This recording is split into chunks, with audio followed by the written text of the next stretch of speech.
Good morning, dear students. So we had completed till the characteristic. We have completed the characteristics of living organism. Now we have to look to the ecosystem. Ecosystem basically क्या है हमारे environment में? There are two constituent in our environment, that is living thing and non-living thing. Living things को हम physical world भी कहते हैं, non living things को हम फिजिकल वर्ल्ड भी कहते हैं और लिविंग थिंग को हम बायोलॉजिकल वर्ल्ड भी कहते हैं. Both of this have a continuous interaction with each other and together it will form an ecosystem. इनका कंटिन्यूअस इंटरेक्शन होता है और ये together it is going to form an ecosystem. Continuous interaction कैसे होता है मैं आपको यहाँ पे छोटा सा एग्जांपल दूंगी कि प्लांट क्या है, हमारा लिविंग थिंग है, सॉइल क्या है, नॉन लिविंग थिंग है. तो सॉइल आपका आ गया फिजिकल वर्ल्ड में और प्लांट जो आ गया आपका बायोलॉजिकल वर्ल्ड में. तो जो प्लांट है वो सॉइल की हेल्प के बिना ग्रो करेगा नहीं करेगा, और सॉइल जो है वो प्लांट की हेल्प करता है ग्रोथ करने में.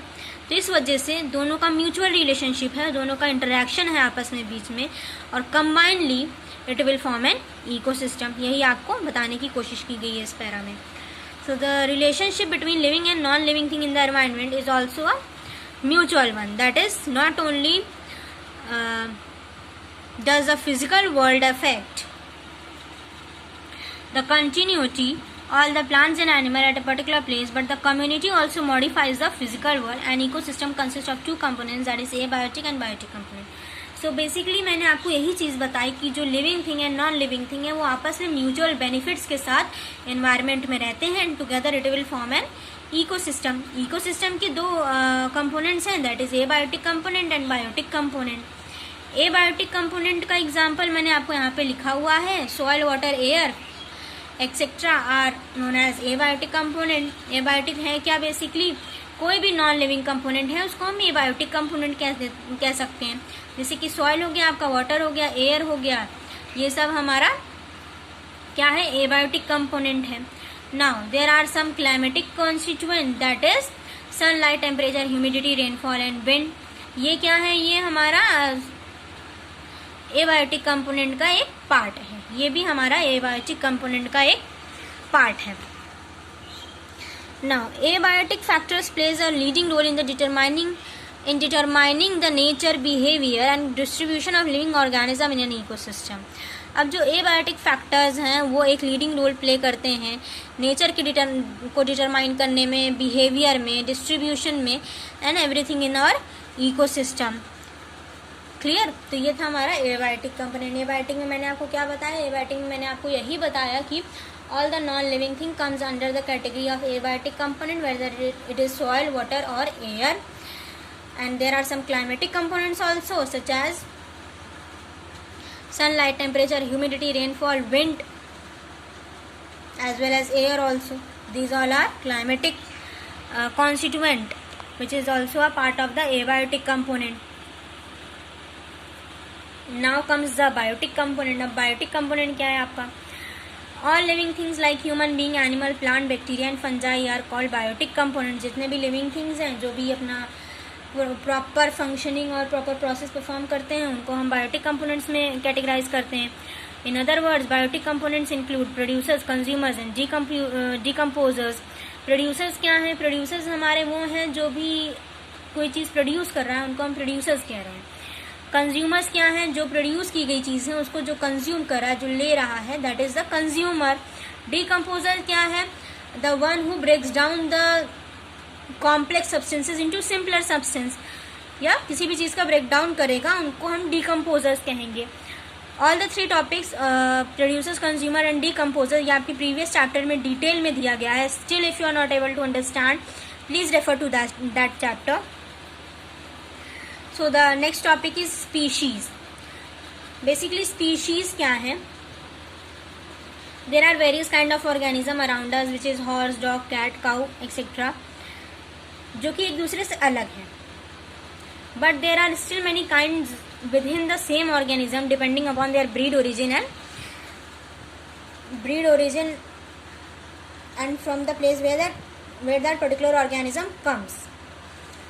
अब यहाँ पे कहने का मतलब क्या, कहने का मतलब ये है कि कैट, डॉग, काऊ ये सब तो एक दूसरे से अलग हो गए, लेकिन कई बार हम देखते हैं कि अगर 2 टाइप्स के अगर हम डॉग्स भी रख दें तो वो भी दोनों की ब्रीड, जो दोनों की जो ओरिजिन है वो अलग अलग लगती है, या जो जो स्ट्रक्चर है बाहर का वो थोड़ा सा डिफरेंट लगता है। फॉर एग्जाम्पल अगर हम इंडियन डॉग की बात करें और अगर हम यूके के डॉग की बात करें तो दोनों का अपीरियंस डिफरेंट होगा, बट दोनों के कैरेक्टरिस्टिक्स सेम होंगे। दोनों का अपीरियंस डिफरेंट होगा, दोनों के कैरेक्टरिस्टिक्स सेम होंगे। क्लियर? और वही चीज आपके बुक में दी हुई है, यहाँ पे एक एग्जाम्पल दिया हुआ है, see the third line. For example, a dog of Indian origin is different in appearance from the dog of UK or France, yet their behavior and habits like food habits, reproduction, ये जितनी भी habits हैं ये सब same होंगी। The quality of an organism is known as a species, और इस quality के या किसी भी ऑर्गेनिज्म की इस क्वालिटी को हम क्या कहेंगे? स्पीशीज कहेंगे। फॉर एग्जाम्पल, कैट चाहे कहीं की भी हो, किसी भी कंट्री की हो, but still it will Hunt for a rat और स्मॉल बर्ड, है ना।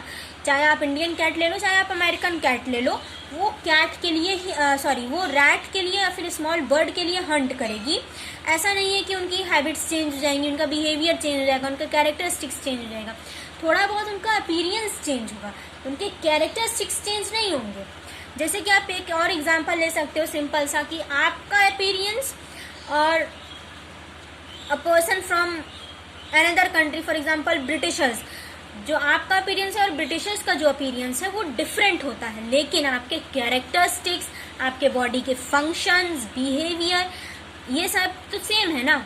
आपके बॉडी की फंक्शनिंग वगैरह तो सेम है, जो फंक्शन आपकी बॉडी परफॉर्म कर रही है वही फंक्शन ब्रिटिशर्स की बॉडी भी परफॉर्म कर रही है। So that same thing is with other organism also. और यही चीज़ आपको समझाने की कोशिश की गई है इस पैरा में, कि जो वेराइटी दिख रही है ये वैरायटी है because each and everything has different atmosphere, और वो पर्टिकुलर जो ऑर्गेनिज्म है वो अपने आप को एटमॉस्फेयर के हिसाब से अडॉप्ट कर लेता है या उस एटमॉस्फेयर में ढल जाता है, जिसकी वजह से थोड़ा बहुत उनके अपीयरेंस में डिफरेंस आ जाता है, लेकिन उनका बिहेवियर और कैरेक्टरिस्टिक सेम होता है। अंडरस्टूड? और किसी भी ऑर्गेनिज्म की इस क्वालिटी को हम स्पीशीज कहेंगे। क्लियर? और there are about thus the cat of whatever origin it will always hunt for a rat or small birds. Likewise, a sunflower, a lotus will always produce seed from which only these flowers will grow again. Now there are about 4 lakh species of plant and 16 lakh species of animal in the world.